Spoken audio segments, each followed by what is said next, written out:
Hello students and friends, welcome to my YouTube channel Sunil Kundu sir. आज की इस video में हम बात करेंगे डायरेक्ट इनडायरेक्ट यानी रिपोर्टेड स्पीच में अगर एक बहुत ही इम्पोर्टेंट सेंटेंस अगर मस्ट वाला सेंटेंस कोई है तो फिर कैसे चेंज करेंगे, क्योंकि ये बहुत इसके कई सारे रूल हैं, 2-3 रूल हैं। हर तरह से अलग अलग कंडीशन के हिसाब से अलग अलग तरह से चेंज होता है, जो मोस्टली स्टूडेंट या बच्चे कई बार बहुत बार गलतियां करते हैं। तो आज की वीडियो अगर आपने अच्छे से ध्यान से देखी तो आप इसके बाद कभी मस्ट वाले सेंटेंस में गलती नहीं करेंगे, मुझे पक्का विश्वास है। Okay, let's start. देखते हैं कि अगर मस्ट वाला कोई सेंटेंस है तो वो कैसे कैसे बदलेगा। तो सेंटेंसेस विद मस्ट वाले सेंटेंसेस कैसे होंगे, कुछ यहाँ 2-3 कंडीशन लिखी है मैंने। एक सेंटेंस है पहले, जैसे I said to my friend I must go now, मैंने अपने मित्र से कहा अब मुझे चलना चाहिए। ये वाक्य है। एक सेकेंड, थर्ड, फोर्थ है, तो हम समझने की कोशिश करेंगे क्या कुछ है। एक तो लास्ट वाले तो ये हैं जब अगर, पहले मैं पहले ही बता देता हूँ, लास्ट से ही शुरू करता हूँ। अगर वाक्य परमानेंट रूलिंग का या प्रोहिबिशन का है, मस्ट का मतलब अगर मना कर रहा है कि मस्ट नॉट तुम्हें ये नहीं करना चाहिए, या परमानेंट रूलिंग का कि आपको ये करना चाहिए, अगर फोर्स कर रहा है कि करना चाहिए या करना नहीं चाहिए, देन मस्ट नहीं चेंज होता, वो सेम रहता है।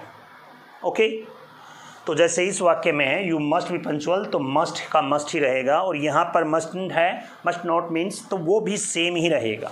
अगर परमानेंट रूलिंग है, प्रोहिबिशन है, तो कैसे, नीचे से शुरू करते हैं। Let's start. The master same, said to बदल गया, सिंपल वाक्य है तो टोल्ड में, ठीक है।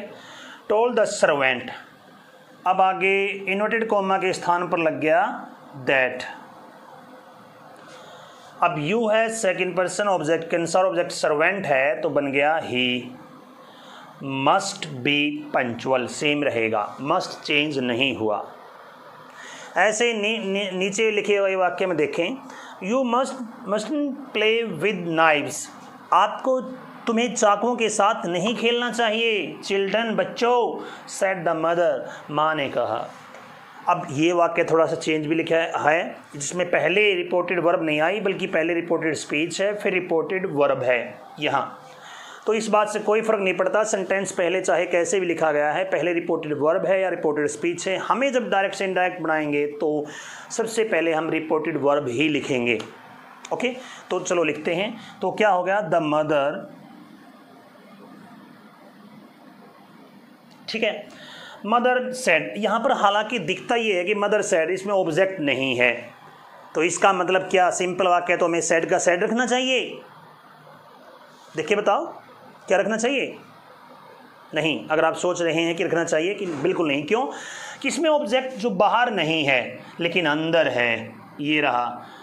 अगर कई बार जो रिपोर्टेड वर्ब का ऑब्जेक्ट होता है वो ज़रूरी नहीं कि बाहर दिया हो, वो रिपोर्टेड स्पीच के अंदर भी हो सकता है, और 2 जगह हो सकता है, एक तो स्टार्टिंग में ही या फिर बिल्कुल लास्ट में। इसकी कंडीशन ये है, वो जो भी अगर ऑब्जेक्ट है स्टार्टिंग में है तो उसके बाद कोमा होना चाहिए, लास्ट में है तो उससे जस्ट पहले कोमा होना चाहिए, जैसे यहाँ पर है। तो समझ लो वो ऑब्जेक्ट अंदर है।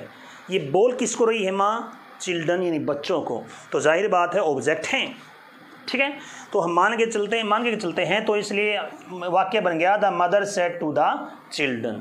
अब सिंपल वाक्य तो सेड टू बदल गया टोल्ड में, told the children. Okay, inverted comma के स्थान पर दैट, ठीक है। अब यू है सेकंड पर्सन ऑब्जेक्ट के अनुसार, और ऑब्जेक्ट क्या है, चिल्ड्रन, यानी बहुवचन है, प्लूरल है, तो आ गया दे। और आगे ये रह जाएगा सेम, क्योंकि इसमें प्रोहिबिशन है। पहले में परमानेंट रूलिंग था तो इसमें प्रोहिबिशन है, आपको ये नहीं करना चाहिए, तो सेम आ जाएगा, must play with knives, full stop. तो अगर मस्ट किसी वाक्य में परमानेंट रूलिंग या फिर प्रोहिबिशन को व्यक्त कर रहा है तो फिर हम अंदर वाला जो सेंटेंस है उसकी मस्ट को या मस्ट नॉट को चेंज नहीं करेंगे किसी भी तरह से, यानी किसी भी शब्द में परिवर्तित नहीं करेंगे। लेकिन अगर इन दो में से किसी प्रकार का है तो देखते हैं क्या है। जैसे मैंने पहले स्टार्ट किया था, वाक्य था I said to my friend I must go now, मैंने अपने मित्र से कहा मुझे चले जाना चाहिए। ये ट्रू प्रेजेंट को व्यक्त कर रहा है। जब वास्तविक प्रेजेंट को व्यक्त करे कि मुझे चलना चाहिए या मुझे जाना चाहिए, यहाँ मस्ट कंपल्सन को व्यक्त करता है, ट्रू प्रेजेंट को, कि हाँ ये होना चाहिए। तो इसका मतलब इसकी हिंदी एक किस्म से कैसे हुई ना, या दूसरे हिंदी नहीं, मतलब अगर इसको दूसरी तरह से चेंज करें तो कैसे होया, I said to my friend I must go की जगह I have to go then. अब ये वाक्य हो गया इसका, सॉरी गो ही रहेगा तो चेंज होने के बाद। आई मस्ट गो नाउ या I have to go now, इसका मतलब सेम हुआ। यानी आई मस्ट गो नाउ का मतलब है I have to go now, इसका मतलब ये हुआ। देख लो दोनों की हिंदी सेम बनती है। मैंने अपने मित्र से कहा कि मुझे चलना चाहिए, या I have to go now, अब मुझे चलना चाहिए, मुझे चलना है। तो ट्रू प्रेजेंट है। तब ऐसा हो जाए तो हम फिर कैसे बदलेंगे, आई सेड टू बदल गया टोल्ड में, I told my friend, inverted comma के स्थान पर दैट, आई है फर्स्ट पर्सन, सब्जेक्ट के अनुसार आई है तो दोबारा से आई। अब मस्ट बदल गया, हैव टू था तो पहले से एक किस्म से, हम माना ये सेंस मस्ट निकल रही थी, यहाँ सेंस हैव टू की, तो हैव टू बदलता है हैड टू में, हैड टू गो, नाउ बदल गया देन में। इस प्रकार से चेंज होगा, मस्ट बदल गया हैड टू में।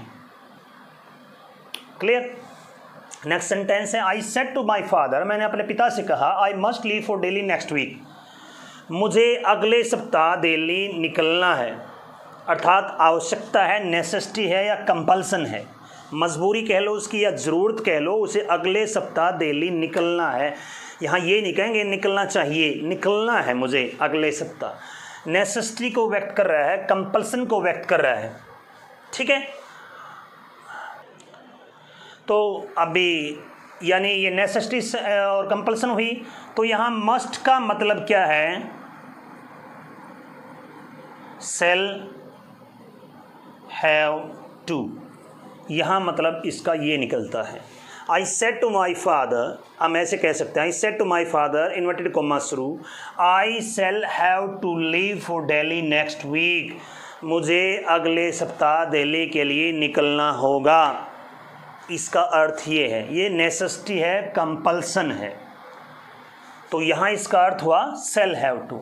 अब सेल हैव टू निकल रहा है तो उसको चेंज कैसे कर देंगे, आई सेड टू बदल गया टोल्ड में, आई टोल्ड माई फादर, कोमे की जगह दैट। यहाँ तक तो आप सब ने सेम रूल है जो करते हैं। आई फर्स्ट पर्सन, सब्जेक्ट के अनुसार आई है तो दोबारा से आई। अब मस्ट बदल जाएगा किस में, सेल हैव टू है तो सेल बदलेगा किस में, वैसे तो आई के साथ, I subject, I said to my I must leave it, okay, यहाँ पर हो गया आई। लेकिन यहाँ पर सेल हैव टू एक सिंपल फ्यूचर था पहले तो कि मुझे निकलना है, तो आई सेल हैव टू होया सेंस इसकी। लेकिन कंपल्सन है, नेसेसिटी है, तो सेल की बजाय विल माना गया। सेल यूज़ होता है केवल सिंपली फ्यूचर के रूप में आई के साथ, वो भी सिंपल सेंटेंस में। मतलब तो सेल हैव टू निकलता है मस्ट का यहाँ पर, लेकिन ये सेल हैव टू यूज़ नहीं हो सकता जब कंपल्सन या नेसेसिटी व्यक्त की गई हो। तो क्या होगा फिर, ये माना जाएगा will have to. Shall have to will have to एक ही बात है, लेकिन कंपल्सन है, नेसेसिटी है, तो ये चेंज हो गया सेल विल। ओके, तो विल हैव टू।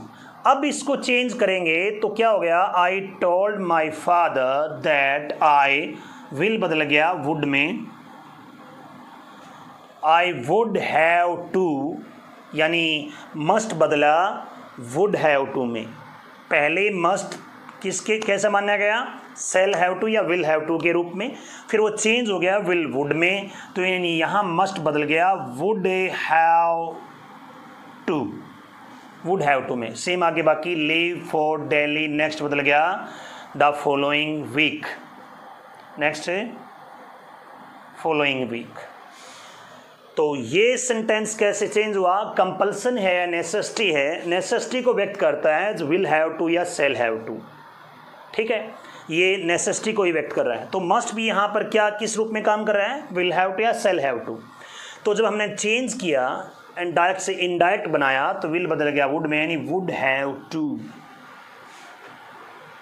तो अभी इस सारे को देखकर क्या समझ में आता है? जो मस्ट है वो तीन तरह से चेंज हो सकता है। या तो अगर नॉर्मली वो परमानेंट रूलिंग या प्रोहिबिशन है, मना कर रहा है या काम करने को कह रहा है, फिर तो सेम टू सेम रहेगा, मस्ट चेंज नहीं होगा। यहाँ मस्ट नहीं चेंज हुआ, यहाँ मस्ट नॉट चेंज नहीं हुआ। लेकिन अगर वो ट्रू प्रेजेंट है कि करना है तो फिर हैव टू माना गया, वो हैड टू में चेंज हो गया। और अगर कंपल्सन या नेसेसिटी को माना गया, अगर वो सेंस दे रहा है, तो फिर विल हैव टू या सेल हैव टू माना गया और उसके अनुसार चेंज हो जाएगा वुड हैव टू में। तो इस प्रकार जो मस्ट है वो तीन तरह से चेंज हो सकता है। या तो वो चेंज ही नहीं होगा अगर वो परमानेंट रूलिंग या प्रोहिबिशन को व्यक्त कर रहे हैं, ठीक है। दूसरी कंडीशन ये है कि वो ट्रू प्रेजेंट यानी होना ही है, भाई ये तो होना ही पड़ेगा, मुझे अब ज़रूरत है, जाने पड़ेगा, तो फिर सेंस मानी जाएगी हैव टू और बदल गया हैड टू में। और अगर कंपल्सन या नेसेसिटी है तो फिर हो गया वुड हैव टू में चेंज। आशा है कि आपको इस वीडियो को देखकर ये बात क्लियर हो गई होगी कि मस्ट को कैसे चेंज कर सकते हैं। फिर भी अगर कोई डाउट रहता है तो आप वीडियो को दोबारा देख सकते हैं। फिर भी समझ नहीं आता तो आप मेरे से पर्सनली कमेंट में करके पूछ सकते हैं। और भी कुछ ऐसे सेंटेंसेस मैं करवा दूंगा नेक्स्ट वीडियो में, जिससे आपको थोड़ा आइडिया हो जाएगा कि ये वाक्य कंपल्सन का है, प्रोहिबिशन का है, नेसेसिटी का है, ट्रू प्रेजेंट का है, किस प्रकार का है। तो फिर आप अगर आपको फिर भी कोई डाउट रहता तो आप पूछ सकते हैं। ओके, आई होप आपको वीडियो अच्छी लगी होगी और आपके सारे डाउट क्लियर हो गए होंगे मस्ट से रिलेटेड। फिर भी अगर आपको कोई डाउट रहता है तो जैसा कि मैंने पहले कहा, आप कमेंट करके पूछ सकते हैं। ओके, अगर वीडियो आपको अच्छी लगी तो लाइक का बटन दबा दें और चैनल सब्सक्राइब कर दें। Thank you, bye, have a nice day, take care.